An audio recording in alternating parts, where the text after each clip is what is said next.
I will call the July 19th meeting of the Parks and Recreation Commission of City of Olivet to order. Take the roll. Commissioner Huerman. Present. Commissioner Butke. Present. Commissioner Rich. Present. Commissioner Lee. Present. Commissioner Hanson and Commissioner Neal are not here. And I am here. As we have 5 people here, we have a quorum. Beverly, are there any written communications that you have received? I do not have any written communications for the commission. Okay, and looking out into the audience or lack thereof, I do not see that we have anyone that would like to do a public comment. So we will move on down the. Oh, is there anyone on Zoom? Thank you. Okay, no one on Zoom either. So I will move to approve the minutes of the June 21st, 2023 meeting. You've had a chance in your packet to review those. It has been online. Does anybody have any changes or updates to those? Hearing none, I will entertain a motion to approve the minutes. So moved. Second, Second. all in favor, say aye. Aye. Opposed? No. Minutes approved. Okay, we'll move on to the annual election of officers, mainly chair and vice chair of this commission. I will for 2023 and 2024 would go from what, July 1 to July 1 or June 30th. Yeah. So I will entertain nominations for chairperson of the commission. I nominate Jim Person as chairperson. Second that. Do I hear other nominations? I will close the nominations and I will ask for a vote. All in favor of Jim Person as chair of the commission, please say aye. Aye. Opposed? So ordered. Okay, or can I order myself? Anyway. We'll move on to nominations for election of the vice chairman.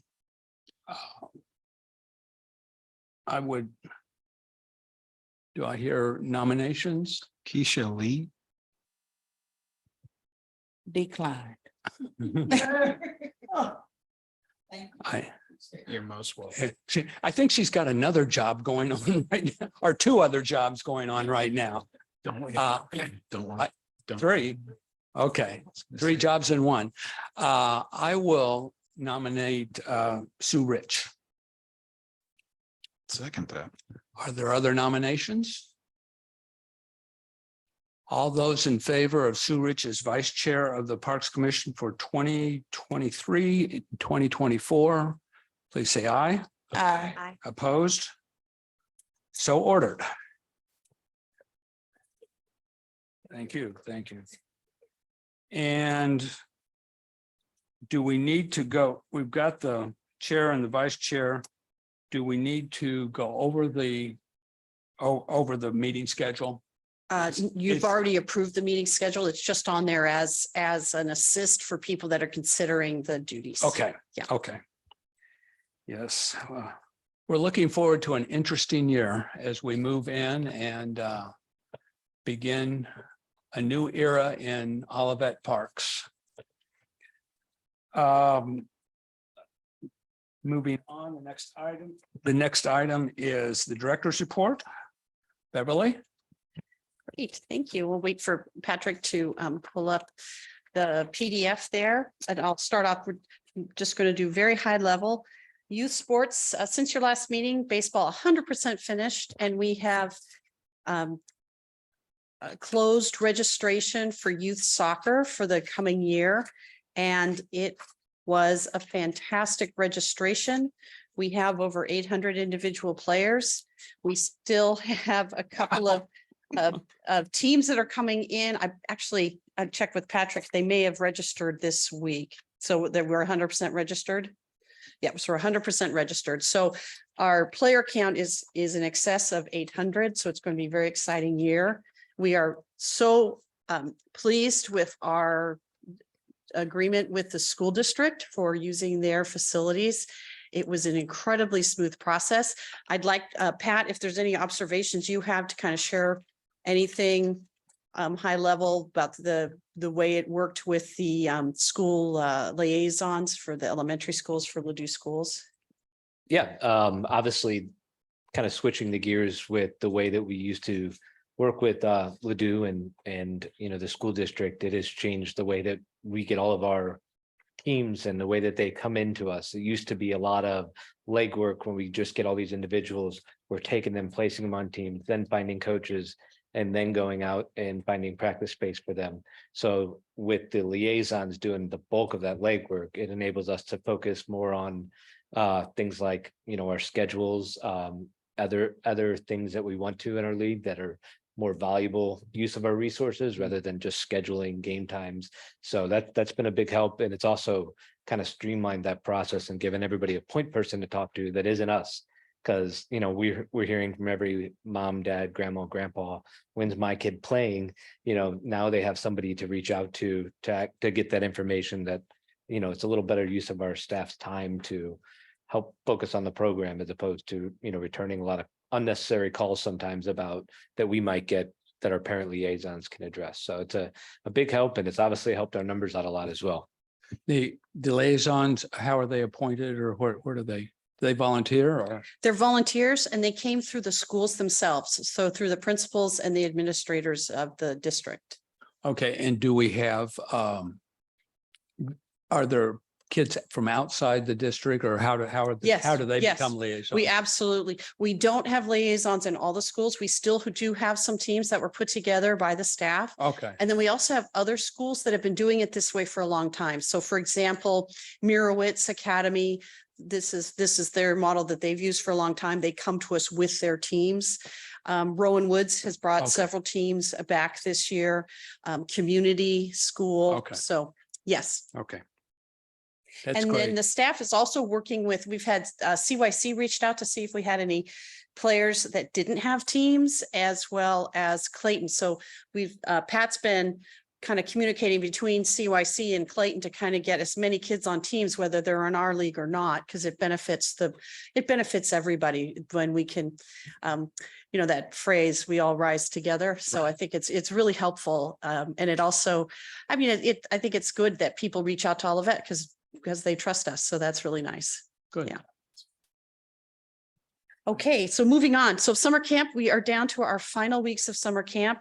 Our program camp that is staffed by employees finishes up next week. And then after that, we have some contract camps. It is hard to find staff, which is why we close at the end of July, but we do have Bricks for Kids the first week of August, which is a nice bridge for families that still need camp options. And then Care Camp is coming back to Stacy Park for at least a week in August, potentially a week in July. So that's exciting too. Then Sweet Reads, we had a banner visit. Sweet Reads this time came to Hillcrest School. So people from the neighborhood came, the camps came. We had an incredible number of items checked out. So they're scheduled to come again. We did receive notice this week that they've suspended visits because the AC broke in the van, the big mobile library. So they gave us a heads up. They're hoping that they'll have it fixed in time to be able to come back out. They don't want to do it without AC, which I can't blame them. Stacy's Starry Nights was phenomenal. We had so many people come out, and there were not clouds this time. We have a really nice resident that lives on Grandview that brings out a massive telescope. He was on our flyer this last time with his big telescope. And I think his name's Kevin, right? Is it Kevin? Yeah. Yeah, yeah. He's such a nice man. So it's cool.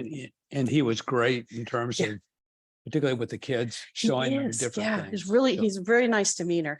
So what's great is that there are so many astronomers that bring their nice telescopes. So it gives you a lot of variety. But I just love the fact that we have an Olivet resident that's out there as well. So it's great. So we have another one coming up in the summer. We're playing around with the dates a little bit. You'll hear a little bit more from that from Jim and Keisha for their report. Five Oaks on Warson programming is coming along. So we have signed contracts with Les Mills. In August, we will give you some video presentations of the different classes and programs that we've signed up. We have confirmed with Oasis. We haven't signed contracts with them, but that is coming imminently, probably next week. And then the really big news is that we finally heard from United Healthcare this week, and we had our initial meeting with them, and they manage Active Renew, which is Medicare, Medicaid reimbursement program for people that have those plans that they can come in and use the center. So you probably have heard that, a lot of people hear the word Silver Sneakers. It has good name recognition, but Active Renew is the same. And in some cases, a little bit more robust because they also have corporate as well. So people that aren't retired still have theirs. So what happens is you sign agreements with them. They manage this for the federal government, and people can come in and they sign in, we track it, and then we're reimbursed for their visits, and they get to come in for free. So it's a nice way to have activity in your center during the day when a lot of people are out working, because a lot of people tend to be over 60 that have those programs. So we're very excited. We still have not heard from Silver Sneakers. We've reached out to them twice. But they're just kind of waiting. Our understanding from our initial meeting with our representative at United Healthcare, well, sorry, it's called Optum, is the division of United Healthcare that runs this. Our understanding is that several residents called them and said, we specifically want Five Oaks added. And so they reached out to us. So we didn't say, we asked you twice already, but it was great. It was absolutely great. So we're very excited about that. So should we take a lesson from that on Silver Sneakers? Well, we have told people, if you have Silver Sneakers, you're welcome. I don't know how it works, but you're welcome to reach out to them. Yeah. Yes. Does the center collect a administrative premium or able to? It's a reimbursement. It's set by the federal government. So we get a per rate. It's lower than what our rate is, but it helps get people in at times when you aren't having the programs. So it waives their membership and any programs that are included in the membership. But if they want to take an additional class, they have to pay for that. Do you know what the turnaround rate is for reimbursement? For us, we'll turn in our counts monthly, and then they do an electronic reimbursement. So it's within 60 days. Does that answer your question? I just question that the Right. quickness of the reimbursement. I think 60 days is kind of asking a lot. I just wouldn't bank on that in 60 Well, days. and that may be, but unfortunately, they're the process. The government has contracted with two agencies. So, yeah, so we're kind of at that mercy. Yeah. Um, Medical reimbursement is interesting. Yes, because they are commercial healthcare. They Yeah. are, absolutely. Even though that they're operating a federal program, it's healthcare. The park, as you can all imagine, has been pretty busy. But before I get to that, I just want to tell you, at the last meeting, we talked about, we were doing the experiment of locking the Stacy restrooms at night to see if that would cut down on a lot of the clogs we're having in the restrooms, and it absolutely did. So we are still doing preventative maintenance in there. We're still doing additional flushing, but we have not had to call out the drain crew since we started doing that. So that will now we'll go back now. This is our standard procedure. The restrooms will close at night and reopen in the morning. But the park will be open. The park is still There's no open. gates. Right. And we notified St. Louis Astronomical Society and told them that if they are planning an event to let us know, we'll open the restrooms for them. So for example, Starry Nights, we open the restroom, Right. people could use it. But if someone's just stargazing on their own, they won't have a restroom. Let's see, the Uh, dog, a oh, yes. Question, when you say lock at night, open in the morning, what are those hours? They are not, and it's very standard, they're arranged because they're done by the police department. So the officers that are on duty do it as part of their rounds. So if they have a, an emergency call, it may impact when they do it, but it's roughly dusk and dawn. And it's the way we've done it for years at Stacy. So we've just gone back to the standard model. Sadly, but that's okay. It was good. We experimented. We had, at the last meeting, we talked about having the volunteer day at the dog park. It was incredibly successful. We had families, we had retirees, we had family members pressed into service. It was great. We got a tremendous amount of the mesh up. What's still remaining, there's thick growth over it, so it's not exposed. We check it daily because the crew goes in daily and empties the dog poop containers. So it's so far so good. We have 37 people that have signed up for the dog park so far. And we, as you remember, we've waived the fees through the end of the year. We'll reinstate the fees January 1 and change the code. But everybody that signs up, we let them know that that's happening because we didn't charge residents for a long time because it was dilapidated. We only charge non-residents. So we really want all the residents to remember that this isn't a new fee. We just had it suspended for a while, but we haven't had any, we haven't had any negative comments about that. People are very understanding and it's getting a lot of use, which is really nice. Yeah. July 1 storm impact. So I don't have to tell all of you about that because everyone in all of that was impacted by this. We had a lot of disruption in the parks with electric issues. We had incredible loss of trees throughout all of the parks.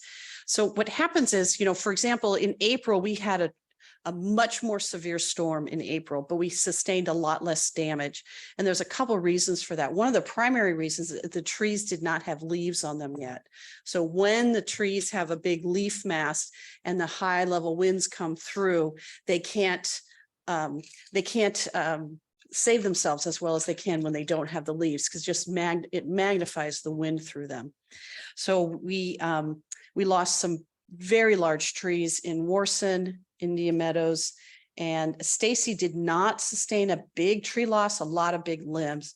And typically Irvside gets hit, but we've done so much preventative maintenance in there and took down some of our troublesome trees in there. So we did lose a giant limb in there, which was as big as a tree, but we didn't lose any mature trees in there, which was really nice. The park crew worked with the public works crew all over the city, clearing trees and picking up the trees that the debris people had put out at curbside. So we are still, that delayed us cleaning up our own parks. So we are still doing cleanup there, but we're making really good progress. We did have to call in a contract arborist to cut up a lot of the trees. It just was overwhelming for us. We've been out with the bucket truck and having to, take care of a lot of trees that are damaged. It's just been a lot of work, but this happens every couple of years. So, it just is part of taking care of our parks. And also isn't the parks crew helping Public Works in Yes, terms absolutely. of picking up around? Yes. Yeah, that's going around picking up the debris that we talked about. They're doing that absolutely with Public Works. So we lost several park work days doing that, and Public Works is still picking up. I Yes. mean, it was a tremendous amount. And there were also people that took a little advantage and put out fresh cuts. So, you can kind of tell when the boxwood's out there that, that wasn't exactly. Bruce McGregor will tell you all about it if you're interested. Personnel update, we hired a fantastic seasonal horticultural assistant this year. His name's Nate. He's from St. Louis, but he spent time working on a dragon fruit farm in Hawaii and a cacao plantation in Ecuador. So he really has adapted well to hard work. The heat doesn't bother him and he just keeps going. So he and Brian are a perfect pair. It's amazing. We've started interviews for the newly retitled guest engagement supervisor is now called the recreation facilities supervisor. we had feedback from people about that name when we were not having as many recruitments. And so we've dramatically increased our number of recruitments. And then we're also, on Friday, we're interviewing the new full-time building maintenance technician. So that will be our full-time person at the facility that will be helping with repairs, overseeing the cleaning, doing some cleaning, and then also helping with the room setup for instructors and for renters. And that's a new service for us. We haven't really had someone in that role for a very long time. So it's very exciting. It predates me having a full-time person. So we're very excited. And the city center is also excited because we anticipate that person will be here, for example, replacing that light bulb up there. So it's a benefit across the city. And that's all I have. And I'm happy to answer any questions.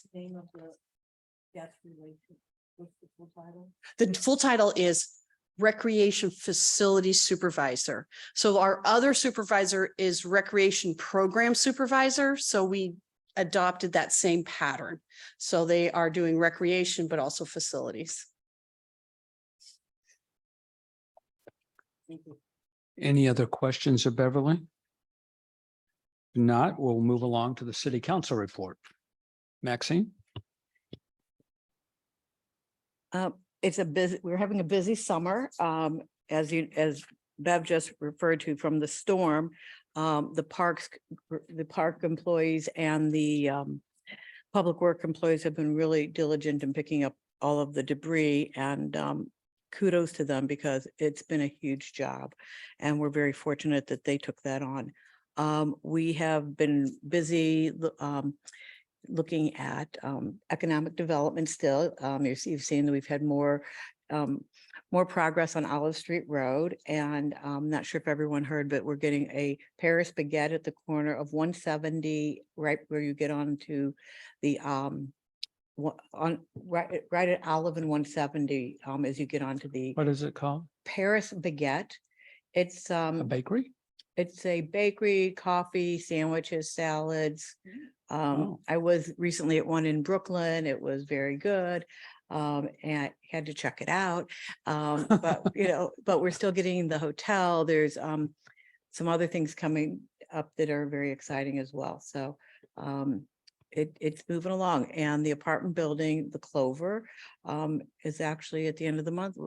In just a week, have people that will be starting to move in. So everything's coming along at that end. As you drive down Olive, you'll see that Easy Storage has made a lot of progress as well. And I don't know if anyone's been into the new convenience store by Stacy, but they have soft serve ice cream, but they also have amazing food from Indian food, and it's just excellent. delicious. And I've seen families walking from the Stacy Park to get a refreshments afterwards, and the people have felt very welcomed in all of that. So that's been nice. The task force for the strategic plan has comprehensive plan has met, and their next meeting, they'll be bringing more information in August to the council. And August 7th is our big exciting day where Jennifer Yackley will be joining us as our new city manager.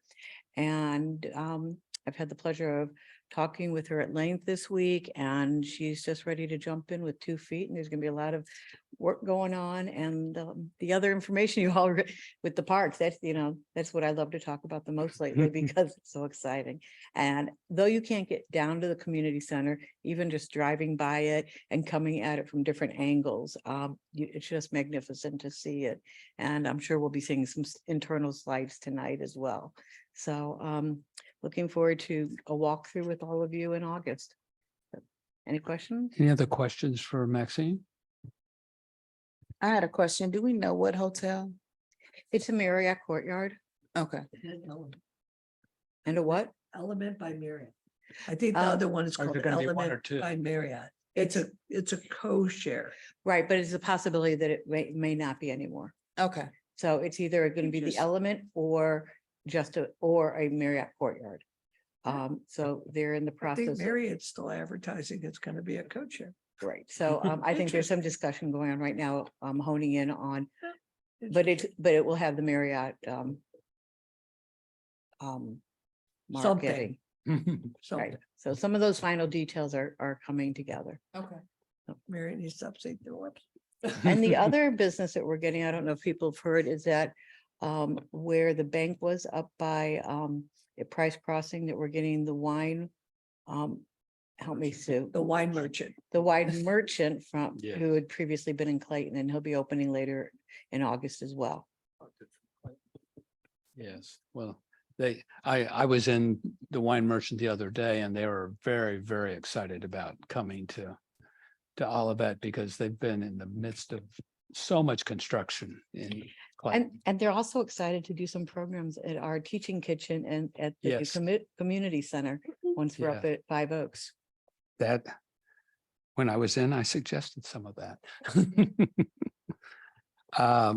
Moving along, are there any other questions for Maxine? Okay, moving along, master plan implementation. How is construction going? Well, we still aren't inside of it, but it is definitely picking up the pace. So we postponed our next walkthrough until August because what's happening right now is as they're doing the floors in these rooms, all the equipment and storage has come into the center corridor. It's very difficult to maneuver through there. So we just think it's better to go in August so you can actually enter the rooms.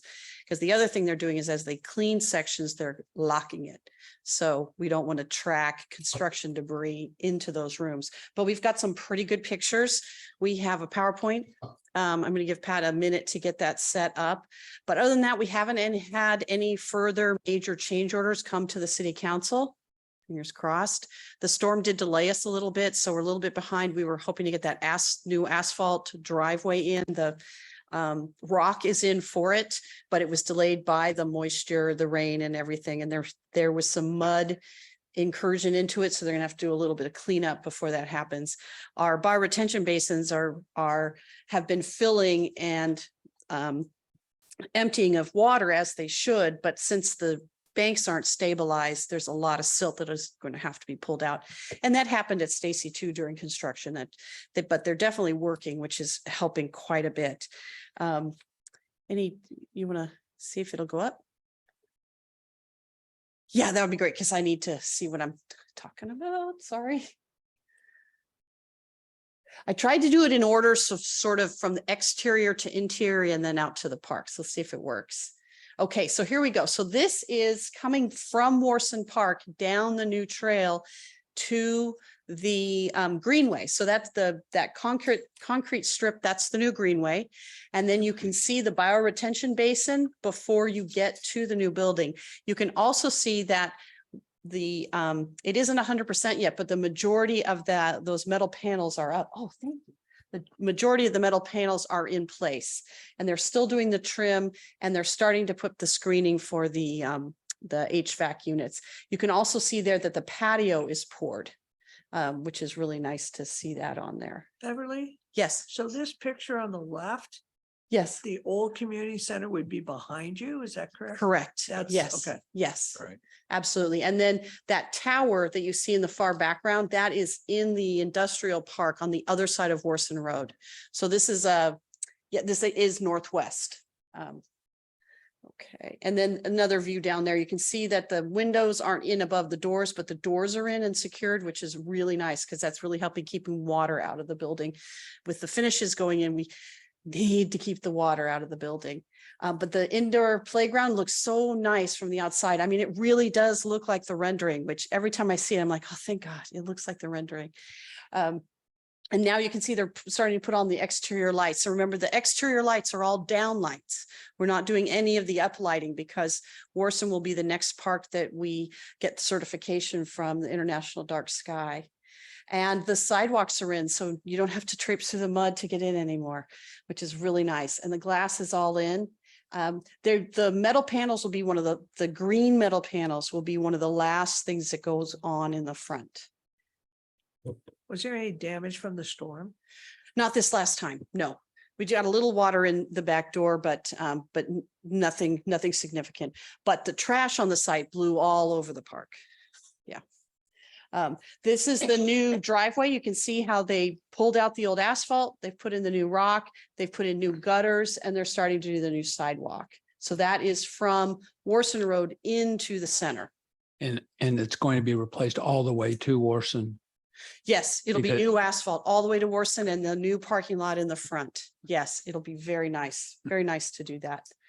You can see the new sidewalk going in. This is the new flooring in the aerobics. I apologize, this picture does not do it justice. It looks so nice. There's a lot of dirt on it because they keep moving supplies in because they're trying to do other areas. And they've taken the doors off of the those built-in so that they could get the flooring under it, but it's being reflected in the glass. So the glass is up on the wall in there, which is really nice. And then the mirror is, sorry, the mirrors are on the wall. The glass is also in, you can see the glass into the lobby. That's all complete and the doors are in. The glass on the right is one of the sections of the fitness room. So you can see in the reflection, one of the windows that's facing Warson Road in the reflection there. And you can also see the lights are in. Yeah, very nice. The gym, the stripes are going in on the gym now. The green is the tracer for the black lines that go down. The red lines are the Pickleball. pickleball.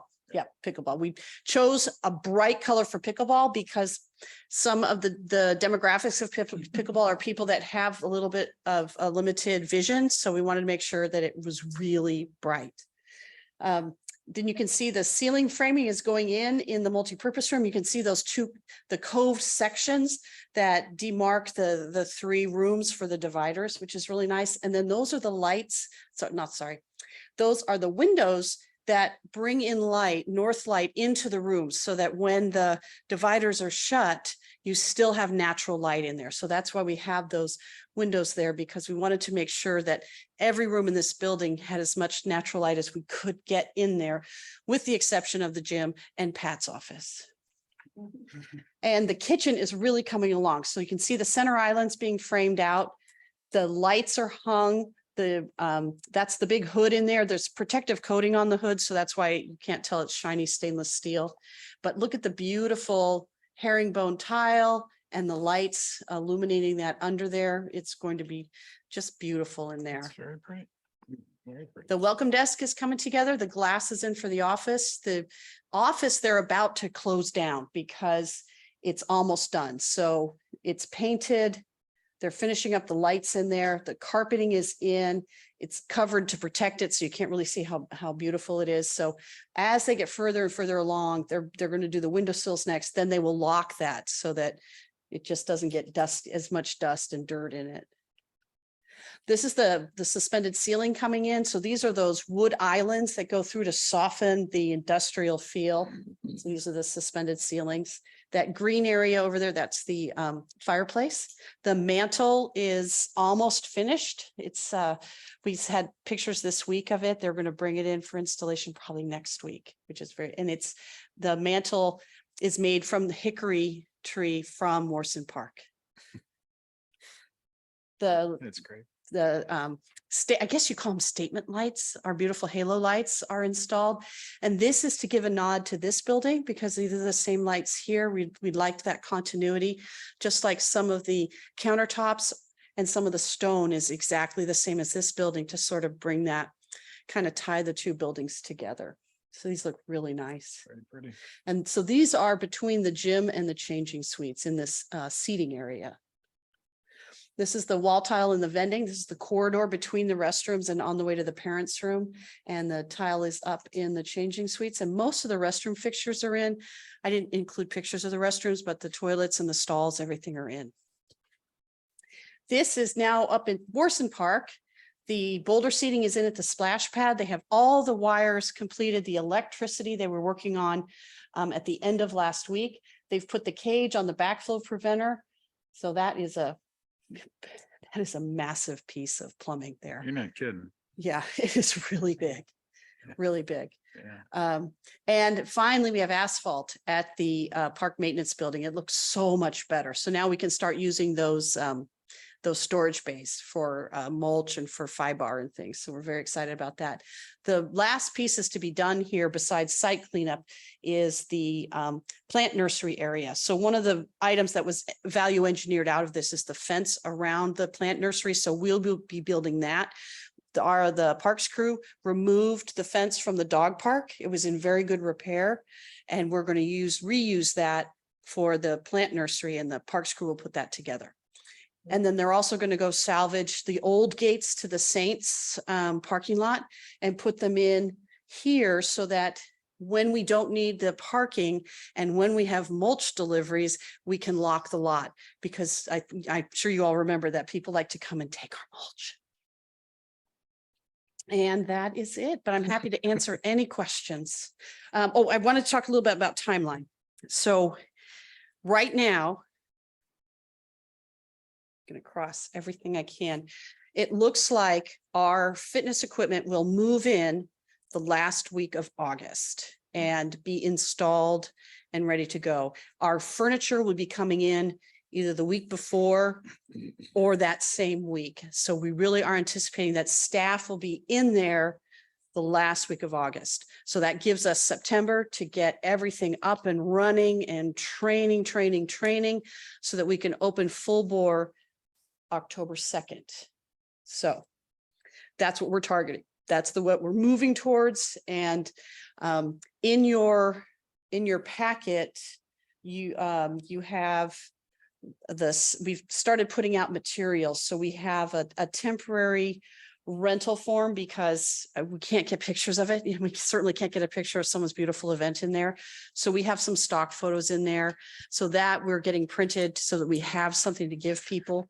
We have membership. We have lots of information on the website, and we've started taking membership sales, and I'll let Pat talk about the stats where we are right now. Yeah, so as far as membership sales, we have now sold about 4 households. So that could be up to 5 people in each household. So those are kind of our preliminary numbers. And it's not just council members. If there are some residents coming in, we had another one come in about an hour before we started our meeting today to get a membership. So that's good. Obviously, they're buying something sight unseen other than Right. the pictures they've seen, which is pretty incredible. I know once the building gets a little closer and we can actually show some more pictures and a little more detail, that'll definitely start rolling in a little more. We do have membership cards that we'll be giving out to people when they get their memberships. Obviously, we're waiting to do that till we get a little closer, but we're getting people's accounts set up. And one thing that we did switch up this year is that, coming from Clayton, we had a big issue with this there, and I think that it could become an issue here too, is that we'd actually have, like, I called it the resident O card. Basically what that is when you are a resident, you prove your residency and you don't have to worry about it for 2 years.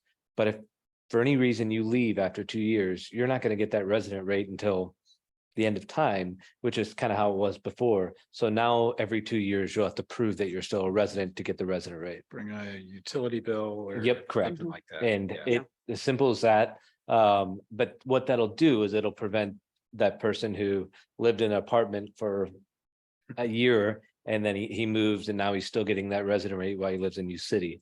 So that's obviously revenue that, we'd be losing out on if they were getting that resident rate, which is significantly cheaper. Absolutely. So we're doing a lot of training with the staff to sell memberships and kind of walk everybody through that. So it is kind of a good thing for us to see that people are coming in and buying family household memberships to a building that they haven't been inside of. So that's exciting for us. And, we know it'll only get better over the next couple of months as things keep going in and being completed over there. So we're excited.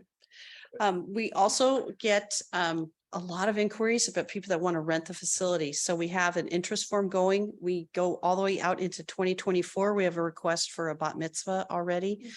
So we had someone call today that wanted to rent the very first weekend of August. And our message that we are staying consistent with is we will book things after October 15th. The last thing we want to do is take that reservation and then we have to push and someone has to try and find and scramble a place for their event. So we really want to eliminate the possibility of that as much as possible. The other thing that you may be aware of is we started pushing out information through social media. So that did start a conversation with a couple people online about us not having a pool. So we did put up frequently asked questions on the city website, and it goes into detail about why we elected not to have a pool, you know, the cost ramifications, the operations, and the long-term care for that. And then we also have been hearing really sad tales of pools around us closing early because they don't have staff. So we really does reiterate that we made the right decision not to have a pool, but we have people that have moved in since we went through that education process that didn't know. And we also have people that probably just assumed it was going to happen. So we really are being consistent with our message. What's interesting is that happened on Facebook, but it did not happen when we pushed it out through Instagram. So it's an interesting observation. I don't know if it really says anything, but it was nice to have at least some stuff go out without having the pool question on it. But it is getting Different demographics. different Did you- demographics. Yeah. Pardon me? Have you been following what's on Nextdoor? I try not to look at Nextdoor. Kiana will alert me when there's things I There need to was address. some Misinformation that we were not going to have pickleball, What? and I scrouched that. Thank you very much for that. I So appreciate that. someone said, why do we spend all this money and there's no pickleball? And Oh, I my informed them goodness. that there will be pickleball. One of the things we did to help people is the outline of the building on the website now has symbols in each room to sort of help people understand. So in the gym, the balls that you see there are for pickleball, volleyball, badminton, and basketball, because we know for sure we're going to have those things. And then you see your yoga in the studio. So we tried to do the universal signs for that so they could be as clear as possible. So that we did get some thank yous for that. People were appreciative of that. So that's good. So, but I do think that, you know, until people actually walk in the door, there's a lot of unknowns. I think people, when they come in, they will be very pleased. Yes, sir. To the benefit of the commission, what is the international sign for pickleball? It is a ball with dots on it because the pickleball looks like a wiffle ball from, yeah, Thank you. yeah. Yeah, not to be confused with paddle. We will, or padel. We will not have padel. But there was a huge contingent of pickleball players that came to the council meeting to hear about padel, which is the Padel and Pickleball Club is going in instead of the marijuana grow center. So people are very excited about that, and they came in to support it. And then also we did hear from some of them that they were ones that called United Healthcare and said, we really want you to have that. So we can thank them, and they were all residents. That was really nice. That's great. Are sales online, sales? Well, in- it's outside? partly online, partly in person, because we're asking people to come in because we want to verify residency initially. Once you have the Olivet Advantage card, my understanding is when you renew it, you don't have to come in. You can just email your utility bill. Yeah, but for that initial time, because you also have to take your picture. So it's a lot easier. And if people email us a picture, it's not always the right resolution or size or the format. So it's just much better to have people come in. Can you repeat how many people have joined? We have 5 families so far. You'll have 6 this weekend. Can you tell me how you're stacked or deriving your preferred caterers list? We actually, Pat's working on that. We put together criteria of what's required, and then we're going to reach out to a lot of, all the restaurants in Olivet. We're going to invite them. And then we also have a list to make sure we want to have a balance of low cost to high cost, as well as vegetarian, kosher, all the difference. So we're going to start with a baseline, but when someone comes in and they want to use it, if they have a caterer they want to use, we're going to invite that caterer to be one of our preferred vendors. So really, they just have to show that they're licensed and that they have their certification from the state and abide by our rules. And that's pretty much it. What about insurance? They have to show a certificate of insurance, and that's it. Yeah. But do you want to, there's more to add, or? Yeah, so with with the preferred caterer, the idea too is that they would get some benefits that, your caterer that you want to bring in that isn't familiar with our facility. So, they would have things like preferred caterers would have access to the kitchen to use. Whereas if you're bringing in your own caterer that's not one of our preferred caterers, they would then have to pay additional fee to rent the kitchen or to do things like alcohol sales. They would have to go through a lot more. Whereas a preferred caterer, we would have all that stuff on file and they would be able to have alcohol at an event without having to do additional steps. Whereas a non-preferred caterer would have to do that. So we're still kind of putting all the fine print in there. It is surprisingly a lot of stuff when you go into catering and who is willing to do it. Some people, that's a lot of their business is catering, sometimes more than the restaurant. And others just tend to stay away from it because it does tend to mess with the flow of the restaurant business. So it's definitely something that we're still finalizing and getting fine tuned, but there's already a lot of people who have shown interest in becoming a preferred caterer and Right. working with us in that regard. So Yeah. So for example, if you're having a business meeting in there and you're bringing in boxed lunches, you don't need, you can use whoever you want. It's someone that's going to actually warm things and, use that played out things in the kitchen. So but we want to have a breadth. We really want to have diversity because it's not one size fits all. Food is very important to people that are having large scale events. So we really want there to be that depth that they need. So if someone does have, like, say, for example, someone is doing, a kosher dinner, but it's not, maybe they want a higher level kosher than we have. If their caterer can fulfill our requirements, we will sign them up and they can absolutely do it. We want to be user friendly. If people are renting the rooms and they have some food that they want to warm, are they going to be able to use the catering kitchen? No, Can they rent the kitchen? yes. Okay, but But there's restrictions on there. Because a lot goes into cleanup and making sure that they're going to adequately take care of it. So it really is going to be a learning process and a learning curve for everybody. okay. And we're doing is we're modeling it off community centers that already have established policies so that we don't have to reinvent the wheel because they've gone through the trouble. And so we're looking heavily at what Clayton does. We're looking at what Lodge de Pere does, Maryland Heights. So we're getting some of the larger centers because they have that experience and they've put in policies due to experiences they've had. So we're really relying on their expertise. Yeah, because everyone doesn't have the same idea of clean. That's correct. That's correct. But also, it's more than that too. When you open up your kitchen, there's a requirement that a caterer is licensed and knows food handling. So our staff are going through the food handling programs and getting certified because we want to make sure that everything is done correctly. Yeah. And we don't want dirty hands in our ice machine. Should be no hands in an ice machine. Right. Are there any other questions about Five Oaks and Warson? You want to move on to? I the had other a couple parks? quick items here. We talked about the dog park. I have Stacy Bauer retention on here twice, so I'll talk about it under the next item. Yeah, I covered it all. Okay. Thank you. I believe the Villa Park splash pad. What is happening with that? Oh, sorry, you're right. So Villa Park Splash Pad is open and it's operational. We have a little bit of an issue with one section of it that's a little low and the water is flowing across the sidewalk. So I think at the last meeting I shared with you that the contractor came in and made some cuts in the seams of the sidewalk to draw the water away. It wasn't enough.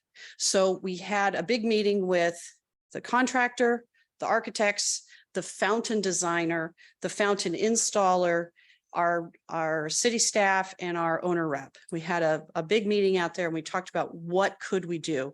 So the contractor is coming up with some recommendations. We will do work in October. Once it closes for the summer, We are going to do some concrete work in there to realign that because we don't want the amount of water going through there is going to undermine the pad, and we want to take care of that. So we're going to do some swap outs with the valves. So right now, most of the valves are these big fountains, sort of like smaller versions of the fountain on the corner up here at Walgreens.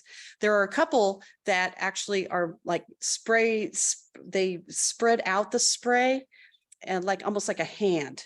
And those are far more popular with the users. So we've done some intercept surveys with parents out there, with the kids. What do you like better? Because those also use a lot less water. So it actually looks prettier too. So we're going to swap out most of the heads to be those finger ones. So that will also help reduce the amount of water. We have not yet received our first bill. So I'm kind of dreading that. We haven't received the Indian Meadows bill either. So it'll be very interesting to see, because we did some projections, some consumption projections, and we really padded up the water line item in the budget, but I'm just dreading seeing that. Water's not recoverable anyway. Well, it's going into the bioretention basins. So it's definitely watering the bioretention basin. It's also going into our native planting areas. So we are reusing it, but the recirculation, it was a long time ago we looked at this, but the recirculation cost more than the entire park project at Villa. So that is why we elected not to recycle the water. Gotcha. Thank you. Any other questions of Beverly on the park master plan implementation?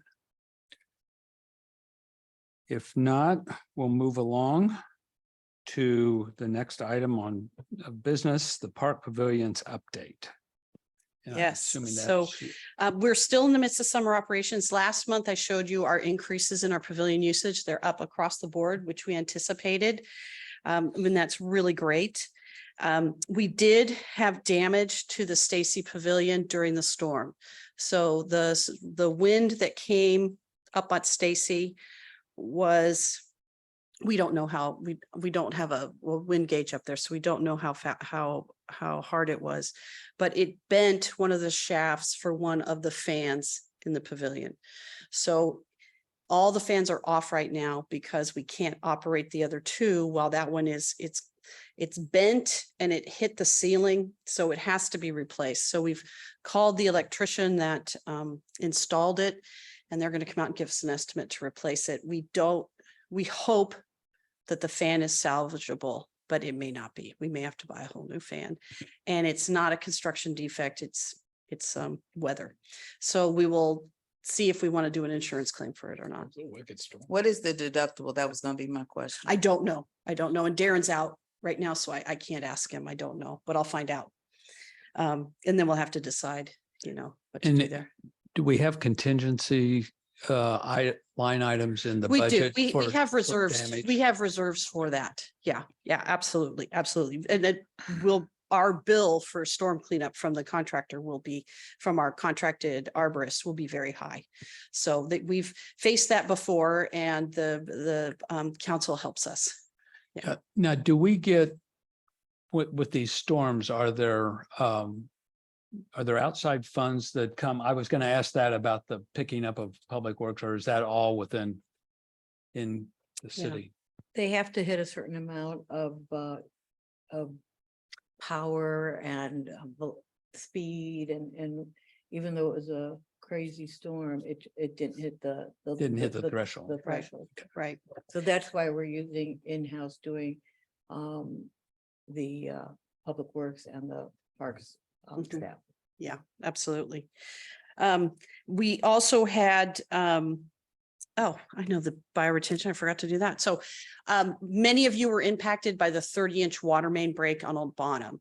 And for some people, it was a double whammy. Their power was out and then they lost their water, and it was brutal. So a 30-inch main is as wide as this podium. It's an incredible amount of water. So it broke before midnight on, I think it was a Tuesday night. I think it was a Tuesday, either Monday night or Tuesday. And it broke on the street of Old Bonham, right at the Stacy Bioretention Basin. So right where that power pole is as you come out of the park. So it ruptured the street, the whole drive lane. It ruptured the sidewalk and it undermined the power pole.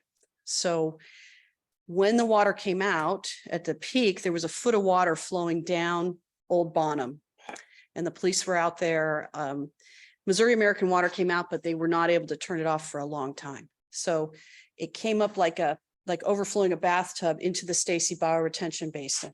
So it's a good thing the bioretention basin was there. It prevented damage, probably to the homes further down and the school, but it really hit the bioretention basin hard and it collapsed one side of it. It spilled a bunch of mulch and the wrong kind of soil down into the bottom. It took out some of the plants and then it filled up and overtopped it. So then when it drained down, it then damaged the rock cascade on the other side. So Missouri American Water has to pay for the repairs. They've fixed the pipe. They've got temporary asphalt for the sidewalk. And Bruce is working with them because we don't want Missouri American to make those repairs. We want a licensed landscape architect to do it. So I called the company that installed it. They've got the Missouri, the MSD plans that were approved for that storm drain, because it's not just that we wanted this beautiful bioretention basin, it's required by MSD. So we have to repair it. So they did their initial estimate, it's come in, and Bruce is now negotiating with Missouri American Water to get those repairs done. So some of the trees and plants will have to be replaced as well, because in order to do the work, they'll have to take them out. So it's unfortunate, but thankfully, Missouri American Water will make it right. Has there been any study, or do we know that the reservoir being there causes these water main breaks? Because I've seen the same water main break at the intersection of Worcester and Olive. For That is not, so the reservoir, that's City of St. Louis. The Warson and still, I'm talking Olive, the water. yeah, the Warson and Olive break is Missouri American Water. The transmission lines to the reservoir aren't there. They're over towards where Bears campus is. So I do not believe they're related. I know Bruce has talked to them about it. They have a problem and they aren't telling us what it is, but they have a severe problem there. In fact, they even had to, when they were, because I went down that morning to take pictures, and they had crews up there at actually all the intersections relieving some of the water that goes through there. And then they had a breakdown at Arbor at the same time on the same line. So I don't think it's related to the reservoir. I just wonder, because I know the other night, I don't know if this is the same night, they were shutting off the water at that intersection. And I know closest to the island where you make the left onto Yes. Warson, the water continues. It is, It's- yeah.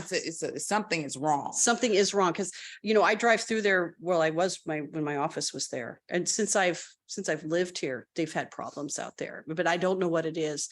I did ask when I had an opportunity, and they said, "Oh yeah, we have a problem out there," but no one will say what it is. I don't know what it is. They acknowledge it, but Keisha, my understanding is because I came out on the Old Bottom one the first morning, and then I also drove up by Worson. There was at least, I would say, like 3 to 5 days in between. It wasn't one upon the other. Okay. So it wasn't like a reaction. So Yeah. Okay, that is, okay. So we've talked about the pavilion. So I want to give you an update. So you remember last year we had requests from residents of the Indian Meadows subdivision to start doing reservations for the Indian Meadows Pavilion, because you all remember that used to be first come, first serve. Last year, you did a study and analysis. We came up with a recommendation and presented it to council. So we started renting the Indian Meadows Pavilion. Over the weekend, prior to, actually, I think it was before. It was before the storm. It was before the storm. There was a children's birthday party in there that had 40 people, and they had amplified music with a generator. So following that, the residents of Indian Meadows have come to the city council and asked that the pavilion be removed from the park. So the staff has been tasked with doing some research. So the first thing we have to find out is We know it was paid with grant money. We have to find out what are the restrictions to remove it. Will we owe the federal government money and will we owe the Muni Park grant? Because we know that federal money acquired part of it, the Muni Park grant did the other, but how that worked, we don't know. So our new city clerk is going through all the documents the city has to piece that together. The second thing we've been tasked with, if we move it, where will it go? Will it go in another part of Indian Meadows Park or will it go to another park like Warson? So the other thing we've been tasked with is the type of pavilion that it was a kit that was put together by city staff. So we have to find out, do they still make that model? Because if we take it down, will we be able to, we might not be able to put it back together. So it may be if we take it down, it just doesn't need to be replaced. It would just go to recycled. So we've been asked to do all that. In the meantime, this interim city manager suspended rentals there. So we're not taking any reservations there. So as we learn, as we go through this process and gather our data, I've been tasked to bring it back to the city manager, to the city council, and I will keep you informed on the process.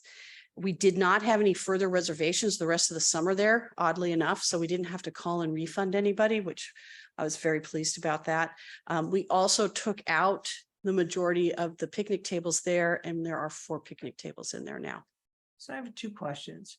Yes, Who absorbs the cost if we were to take it out? The That's city. City. the city. And number 2, what prevents people from using it for the rest of the summer? They absolutely can use it. The police department spoke with the residents on numerous occasions during that event. They've told them that they can do a disturbance of the peace if someone is making too much noise there, if the residents wish it. So we're trying to be proactive about this, and I'm trying to gather as much information as I can. They also the residents also asked for a drinking fountain to be installed, and we absolutely are doing one. It's part of the Greenway package. We asked for that, so that is coming in. We'd like to keep the restrooms there. We did not get requests to remove the restrooms. So we're not closing the pavilion for the rest of the summer. No, we've closed reservations. So residents can still go use it. People can still use it. It just, we're not booking it. And it's not advertised as bookable on, well, I think it still shows that it's bookable on the website. We have not taken that language down because that's still in the city code. But if someone calls, we state it's unavailable. Who determines the noise level? The city has a noise ordinance. But I mean, what is too loud? I don't know the decibels. I'd have to look it up. I mean, but I think that's I mean, we can't say, I mean, I think it's a mixed message. Because I got several of those calls when the birthday party happened as well as a resident of Indian Meadows. But I think that if you don't have a standard that has been distributed, what is too loud? I mean, if you ask, It's on the website. I just don't know it off the top of my head. I mean, but how do I know if I'm hooking up my speaker to play music for my party or my friends, or we're just hanging at the park?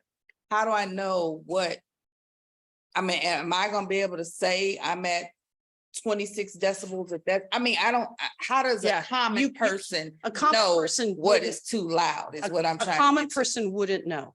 So that's one of the reasons there's no electricity at that park. So this rental group brought a generator in, which is allowed. It's not prohibited in our parks. So that's something that I'm looking at internally to see, do we need to ban generators? But I do know that when Olive at Night Out is there, we loan a generator to the neighborhoods. So I kind of want to be careful about that because generators are required for bounce houses and other things. So do we want to ban generators? I'm not sure. But yeah, it's tough. You are absolutely right. How do you know? So when people want to have a DJ or something for a party, we direct them to Stacy Park because we can do a special event permit there. And when that happens, we meet with them on site. We design where their DJ is going to be, where the speakers are going to be, and then we tell them what the decibel level is, and they need to not exceed that. Now, in the other parks, we say no amplified music. So the party did have amplified music, which is not appropriate. But when people want to have music like at Villa, we say it needs to be acoustic.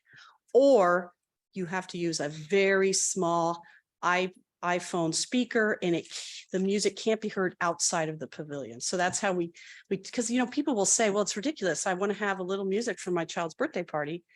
And we say, is there a DJ? How are you going to, how are you going to play it? You can't pull your car up, and we really don't want anybody to hear it outside of there. We did not know this family was going to have this, and I was away for the weekend. Otherwise I would have come in. So it was a tough one, but Ed was on site. He went to the party and saw it. He did not see any violations, but we've since talked again about amplified sound is not allowed. So, but I don't know there's an easy answer. I mean, that pavilion has been, has divided opinions since it went in, and that predates all of us. And isn't this whole amplified music thing is getting more and more attention in parks in general? In my career, amplified music is always a problem in parks, always. Yeah, but I mean, more and more people. How do I want to say this? Or turning up Politically correct, that most people go to a park because they don't want it. But in the last No, 5 years, I think what's happened, the advent of the ability to do amplified music with very little stuff well, has blown this up to the point where anyone could do amplified music. no, very easily. yeah, I can't agree with that. And the Okay. reason I say that is before we had portable stuff, people would pull their cars in and they'd open the trunk and we'd have a lot of music. Or people would bring portable stereos. I mean, in my career, I've always had problems. But I the- think people realize that that's amplified music. What I'm saying is that people now have a small portable thing and they don't consider that Right. amplified music. I see what you're Like saying. they Okay, understand that if I have a trunk and a big speaker, it's loud, right. but I'm just gonna say it. Same thing's happening on golf courses throughout St. Louis County. That people think it's okay to bring a speaker and blare it from their golf cart so you can hear it 6 holes away. And most people are like, no, Yeah. this is not right. But I don't think they equate what they're doing as amplified music. That's my Okay. point. Okay. So noise pollution. They don't realize it goes so much So, further. yeah, that's I had not thought of it from that perspective, Sue, and you're right. Can you Yeah. do a silent disco and say you can use the pavilion with the silent disco? Have Well, seen those you could parties? absolutely do that, but that is Then they putting, get their music and nobody else is. yeah, disturbed. so you can do that. It's a creative suggestion. It works really well. You It explain is, what that it's a is? cost that we would be inputting on these. I mean, we don't have it.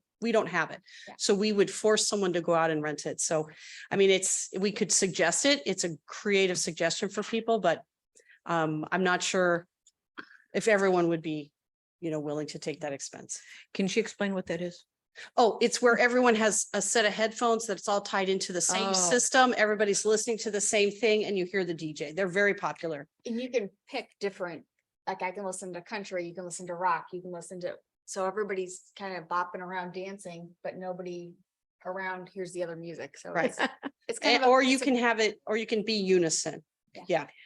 Um, adding on to Keisha's comment, because I did run to one of the parks recently and I don't remember if this was on the contract when they tell you, It's on the you're contract. allowed, is the It's- decibels on there? The decibels are not on there, but it says no amplified music. Okay, thank you. So the issue we know with Indian Meadows is that the park is in the back of a subdivision. Surrounded by homes, and I don't think that we have another park that has that same setup. We do Villa. Yeah, but Villa And is- Earthside. Yeah, but it's not as tight as Indian Meadows. It actually is, but you can't see the homes because of the brush. So the pavilion is the same distance, the restrooms are the same distance from the homes as the restrooms at Indian Meadows. The pavilion itself at Indian Meadows is closer to the home in Indian Meadows than any other home. But we definitely get complaints from Villa when people have music, and we get complaints from Earthside. Absolutely. So it's not unique, but I do It's think just, it's it's really still hard at different. Indian Meadows. Yeah. I think it's still different. Yeah. Because you have to be in Indian Meadows to get to the park. Mhm. So, I mean, I think that, You're on Charles Gator Woodmore, they do the backup to it. Your mic. Never mind. If you're on Charles Gate or Woodmore, because those houses back up to it and the people have, or probably, I think even maybe Llewellyn or Kenneth, that if the music's loud, it's blaring. You know, firsthand. Is it, Unfortunately. is it within the purview of this commission to consider a noise pollution policy, or Well, we have one. I think the difficulty is the enforcement. does it need to be Does revisited? it need to be from- reviewed? From, because I think So it- so the city has a noise ordinance. Yeah. This commission, it's not in their purview to do it. What is in our purview is to the suggestion from Sue and Keisha is to be much more specific and explain what amplified be music is. deliberate about it. We can be more deliberate about it. Absolutely. So just like with our signs in the restroom about wipes. Yeah. We can do signs, that say, show a picture of a little speaker and say, this is not, you can't use this. So we need to do a better job of education, because it's not just Indian Meadows that has this problem. We do get complaints from Irvside and Villa as well. We do get complaints from Stacy, not as much. And Stacy is more seasonal. So in the summertime, we don't get the complaints, but in the wintertime we do when there aren't leaves on the trees. And as we've already talked, it will be coming to Stacy Park or Warson Park as well. So this will be an issue.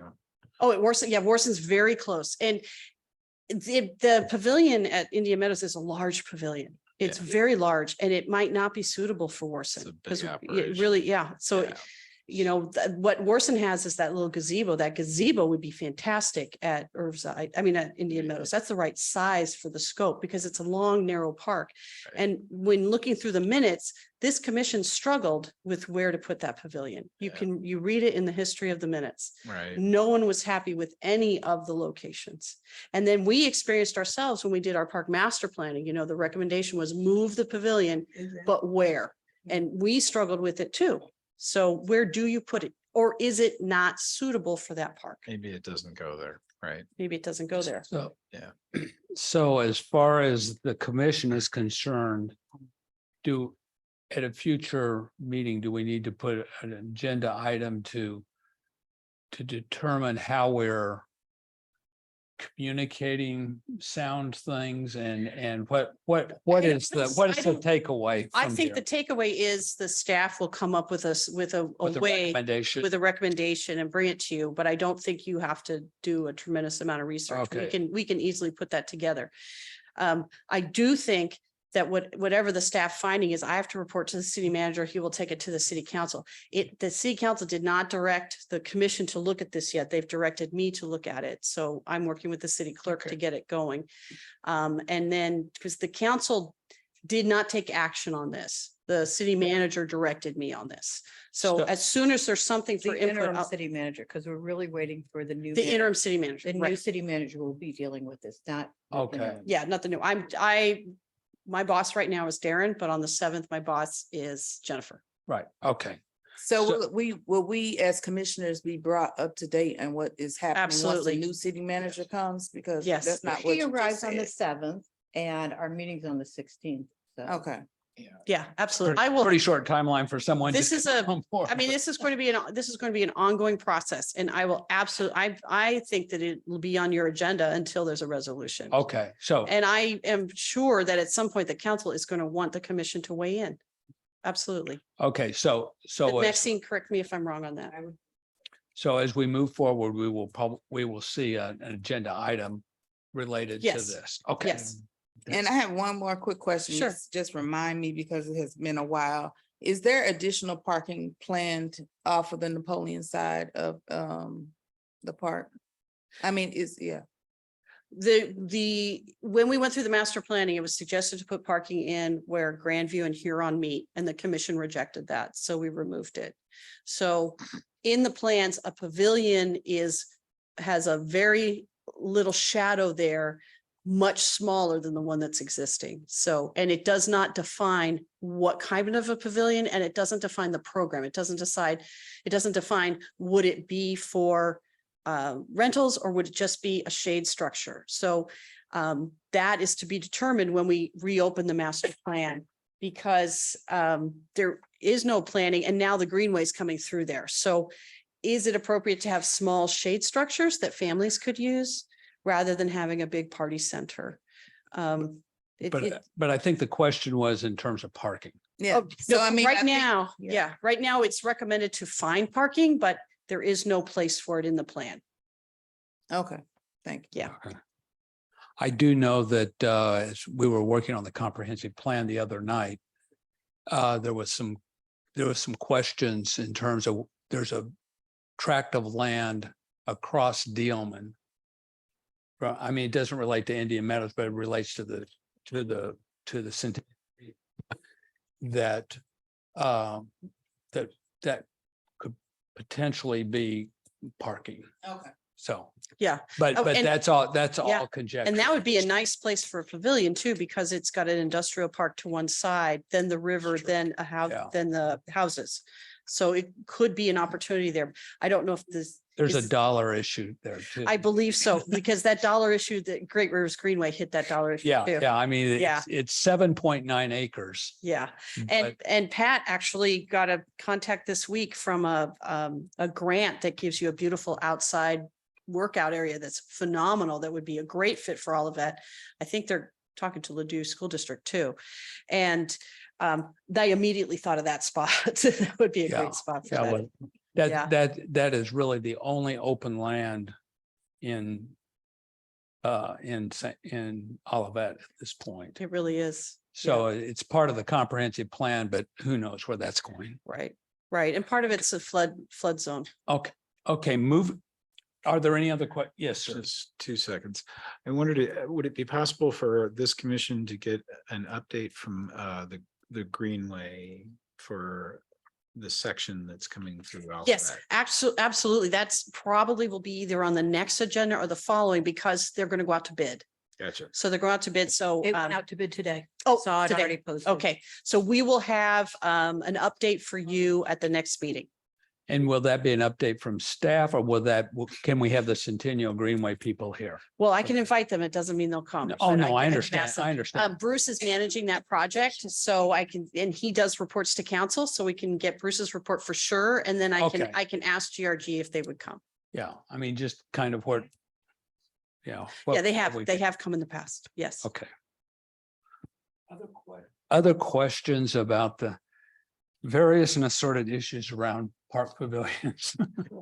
We've got- Your voice is quivering. Okay, moving along, annual work plan and commissioner reports. Couple of things that I have noticed, and we've talked about park intercepts and some of that. I had the opportunity to help the parks crew do some watering over at Villa because that was before all the rain started. But it was really informative just doing things in the park and talking to people.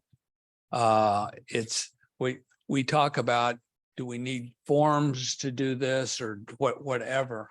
But if we can figure out ways to do things in the parks, I mean, we also saw that with the dog park in terms of talking to people.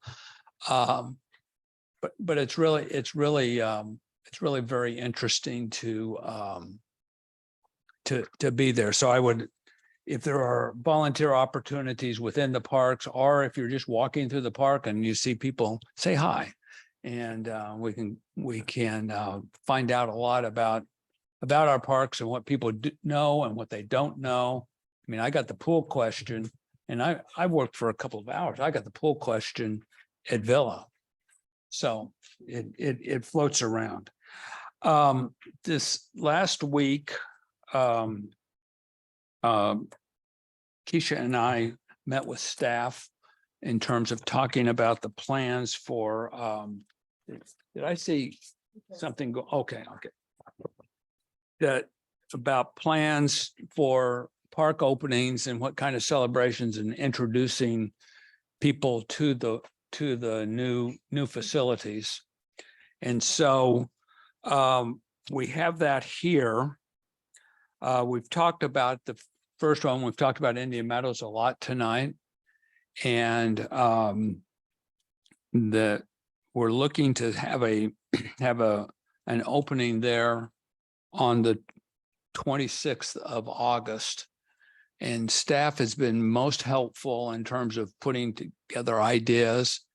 I think we can continue to do that, and we would probably use the Indian Meadows opening as a template for the other parks. The Irvside will go around the dog park, but there will also be other things going on. And as we go through the year, we've had the opening at Stacy. And we're looking for Villa to have a movie, but we're trying to do that within budget, and then two at a time when we can do it. So that will probably be pushed to October. And there's other things on this list of what's going on within the next year. Okay. Yeah, 24. Yeah, on the kids' night out, and so staff might want to look at the years, but party. So, but other than that, this is what we're doing. I think one of our roles as commissioners is to be helping to work with staff to help plan it and to support by attendance, and where we can work with the work to help make these things, these events interesting. Is there a concern about the Harvest Festival being on a weekday night? I did not realize that was a weekday night. Beverly, Yeah, the staff selected that night because of soccer. Because the soccer league is so huge this year. And we do set up during the day, and it's an all hands activity. But if the commission is able to take up some of that slack, we could consider have it on a Saturday. We also, the other thing we're concerned about that we don't know yet is when the schools are having their activities. So it could be if the schools are having something on Friday night, we would absolutely want to change it anyway. So think of that as a soft date, because we want to have as many people there as possible, but we also need to balance it with all the other activities that are going on. okay, now you mentioned commission helping out. What does that look? The actual day setup, it's a huge setup. Harvest Fest is one of our most staff heavy setups, more so than Party in the Park, because Party in the Park, we bring in a lot of outside vendors. So there's a lot of staff duties, but for Harvest Festival, we set up the not so spooky trail. We have the hay rides. We have to get the trailers ready.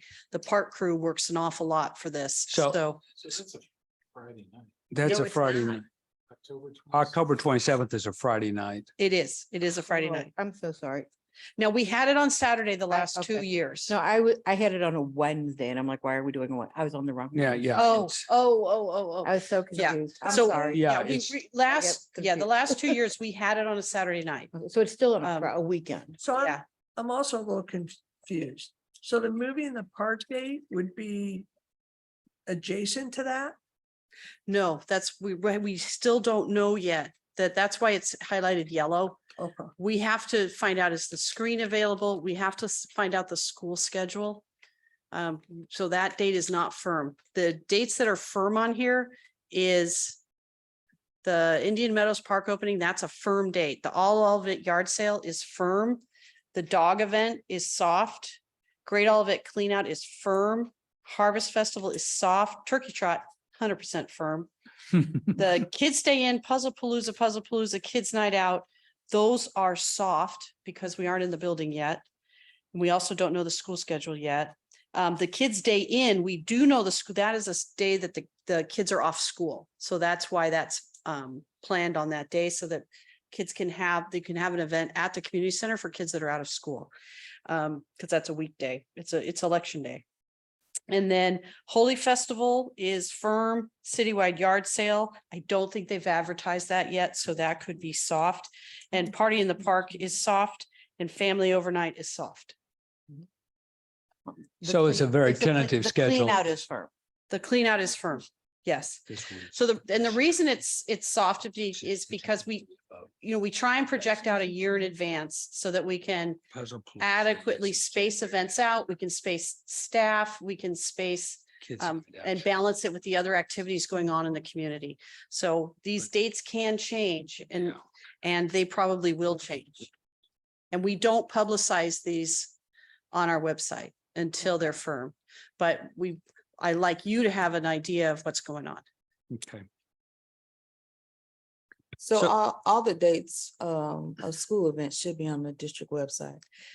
I don't think all the PTO ones on there. The trunk or treats that they, did, so those other Majority of activities, the dates should be on the website. they're on okay, well, that's good to know. The one that looks funny to me is the Party in the Park, because we're in the year 24.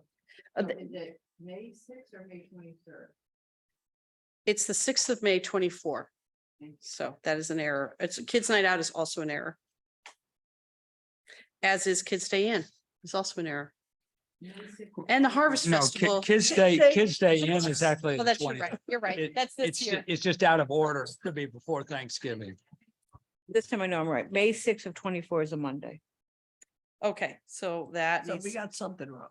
okay. Well, no, I just felt so stupid. And I before. apologize. This is not my, this is not my form. I apologize. Okay. Yeah. So as this becomes firmer, I think we can circulate this to the commission. So. No, we'll keep we Oh, will yeah. keep updating you, yeah, absolutely. yeah, But we are not releasing this to the public yet. Okay. Yeah. So Keisha and I met, and I think last time we had several folks volunteering for the various of these openings. So we will get those names together. They're on your work plan. Are they on my work? They're plan? on your Okay, work thank you. Thank you, thank you. And if people can.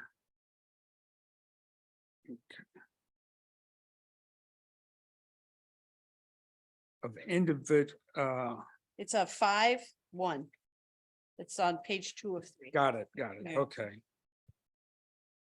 So people can review that and either include their names in, and what we're looking toward are people working with staff, and staff will, and I will say that the staff, it was a delightful meeting because there were a lot of ideas that people had for staff had for what we were doing. So if we can look at that, I think the next one, I know Bill is not here tonight, but we're talking Irvside. I think Stacy Park at this point, It's complete. It should say. is complete on it. complete Yeah. there. Villa, again, that I will work with Bill, and then Morrison Park. I think Rob is working on that. and- Well, so begs the question, how do you want commissioners to engage? I guess what I would like to see is I would like for commissioners need to work with this, but I would like staff to reach out to commissioners Mhm. and include them Yeah. in the discussions. When we start having the planning meetings for for the Warson one, which is the Harvest Festival, we'll absolutely reach out to you, include you in the meetings. Okay. Now, is there anything that we're doing with let's see, and I'm showing my ignorance with the opening of the community center of Five Oaks? We are doing a series of soft openings for that. So we're looking at the Harvest Festival as being the big big event for that community center. So a question about that is the splash pad for Warson Park won't open until next year. So do you want to bifurcate and have the Warson Park The section? upper portion. Have that be a separate celebration than the community center and the Harvest Festival? How do commissioners feel about that? My notion would be to have two different ones. Okay, You have the upper park and then you have the community center. And community center will be probably more of a ribbon cutting kind of thing. yeah, so the community center, One more time. the community center is going to have a series of soft openings. So there will be an art gallery opening. There will be a family fun day or centered around the indoor playground. There'll be a fitness expo with Les Mills and the fitness center. There'll be an activity in the teaching kitchen. They'll all be different days. And the reason we're doing that is because we have a brand new building and brand new staff, and we don't yet know how everybody will flow through the building. And we know that we will have an incredible punch list that we're going through for things to be repaired and fixed and things that aren't working right. So those soft openings give us a chance to use a space and see people in it. Then our plan is that use the Harvest Festival is like that big celebration where you can have a lot of people there, because by then we should have all the wheels inflated and rolling on the bus. To say the Harvest Fest, it's gonna be dark. So It we- is. We need an illuminated place for people to go and. Well, so the Harvest Festival, what we typically do, we put the lights up. So we did it at Stacy Park the last 2 years. Which And worked. so we were thinking this year to fully engage the park. So we are talking to the Great Rivers Greenway. They want to absolutely do something on the Greenway. They'll do a soft opening on the Greenway, and then they want to be part of Harvest Festival. And then we're talking about we do the hayride, that the hayride would go from the new community center up around the pathway at Warson, so people can see that. And then to do the not so spooky trail on the Sassafras Trail. Okay, so the proper opening of Warson Park would be what I'm driving Yeah, at. so we could do, so it would be nice to do a separate celebration around the splash pad and old community center site Yeah, and do that in the spring And- when we open the splash pad. when the weather breaks, Yeah, Yeah. yes. That- So I understand the soft openings, but is there not going to be a grand opening for Five Oaks? We would Because like, if I don't have kids, I'm not coming to no spooky. I could care less.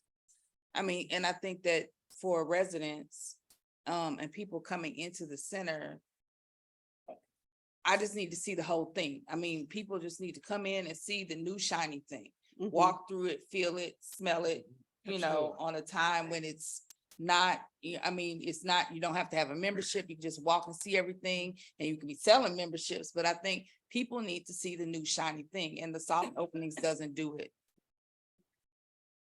It doesn't do it. So I mean, we can do the soft openings, but I think there still needs to be a big grand opening. Five Oaks is fully, I mean, you've worked through your punch list, you've done all those things, and then now it's open, come in with your kids or come in on your walker. It doesn't matter. We need to just be able to have it open for the community. Proper ribbon cutting. Yes. Yeah, I think a ribbon cutting would be good. I also think that we do need to do the soft openings, because that's part of the marketing of different portions of it as well. But if we can have something that there's kind of a community celebratory thing and that, yeah, so if we could do that, I mean, it's thank the community for putting up 7 million or whatever the number of dollars it was. Okay, So, okay, okay, and if you could bring that back to the next meeting, okay. some ideas, and if you need input, feel free to reach out to any of us in order, as we move forward.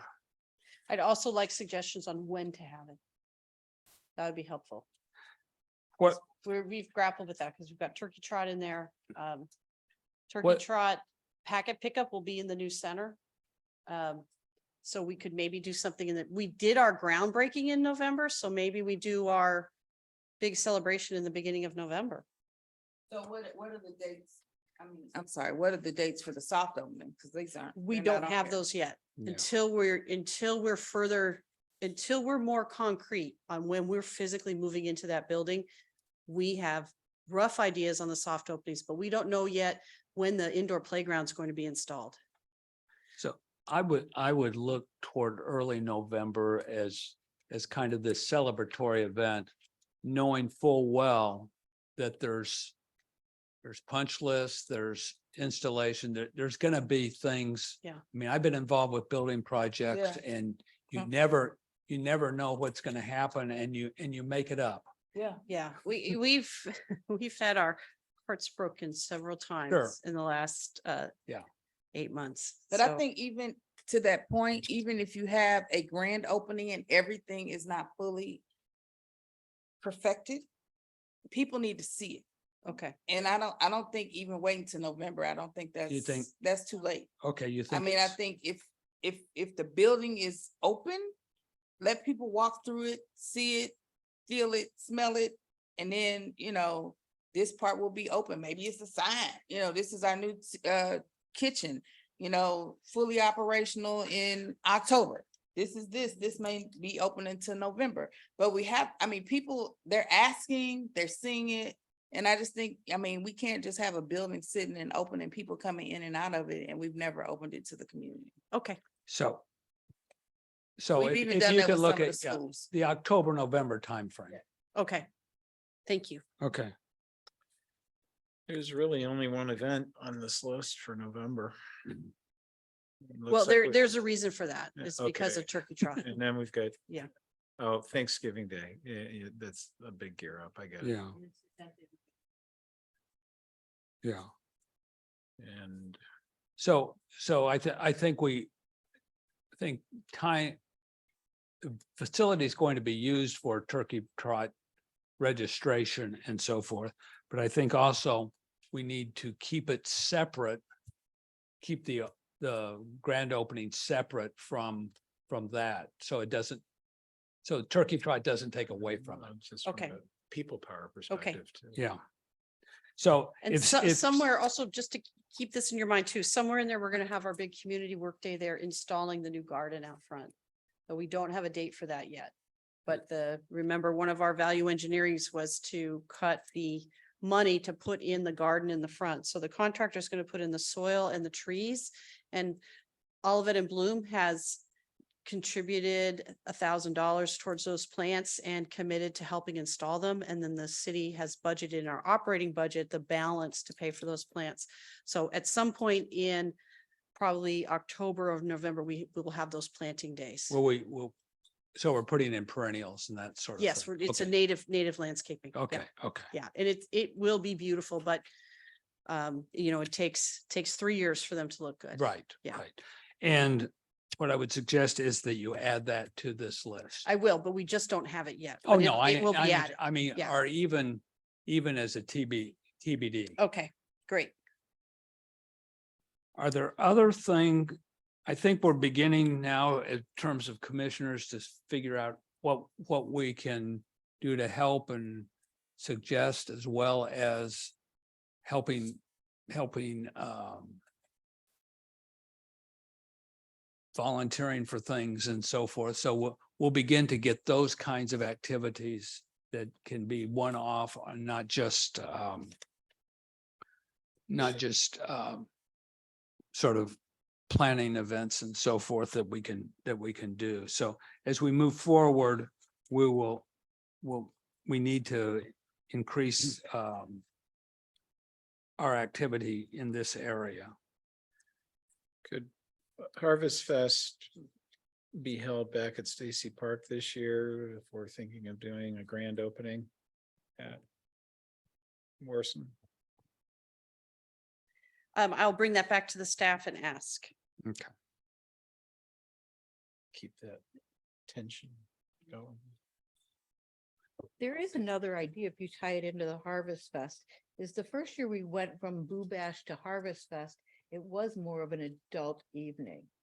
We had the food trucks, we had some drinks, we had some activities in the building. Like now that we have the patio out there, like that could be the lit area that you had Circus Kaput with some of the pictures and stuff last year.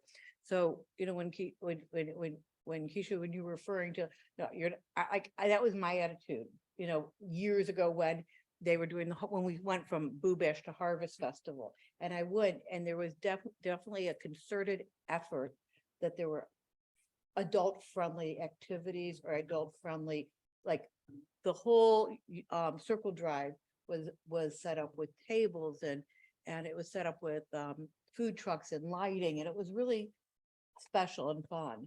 And so I think, and people enjoyed, I think you had a band, some kind of music. Yeah, we had a and band, we had a bar. Now, even though, you know, the family. Amplified. We did have amplified sound. How was it, Rob? Was it loud inside your house? Right. He said his house was rocking. His son didn't sleep for 3 nights. No. But so before we just leave this concept of the 27th and move back to Stacy, I think we should, you know, like give Bev and her staff some freedom to kind of do a deeper dive into that. And see, you know, what can we do to upgrade it a little bit to tie it into the grand opening? If November looks tight and every weekend and every Saturday in October is so busy with, you know, 800 children playing soccer. Beverly, do you feel like you have a sense of what? I have a sense. Yeah. Okay, I, okay, what I'll do is I'll take it back to the staff and we'll do some brainstorming. okay, Yeah. great, thank you. I second the idea of adulting up Harvest Fest. Adulting up, I like that. Because that was a lot. Yeah. It was a good- Well, we're hoping we can get the band back that was at Party in the Park because they were so it was a phenomenal. great bar. They They were great. amazing. Who doesn't like to put a Halloween costume on? Pardon me? Who doesn't like to put on a Halloween costume? I don't. Well, if we're doing a. I don't. I don't. I'm not going. Yeah, I always wear one, but If it's you're not doing always a my favorite wedding, thing. We don't have to. Yeah. I was gonna say, Yeah. That gives us our out. city fathers and mothers can appear businesslike, yes. Okay, are there other items that need to come before the commission, or for future agendas? If not, I will entertain a motion for adjournment. Just like to hear, again, just like to hear something about how the Greenway is coming along. Okay, I'm adding the Greenway. It sounds good, yeah. Do I, okay, So moved, do I hear a motion for adjournment? so moved. Second, Second. all in favor, say aye.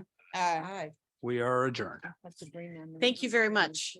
I really appreciate everybody's input. It is it's always good to have opinions from other people.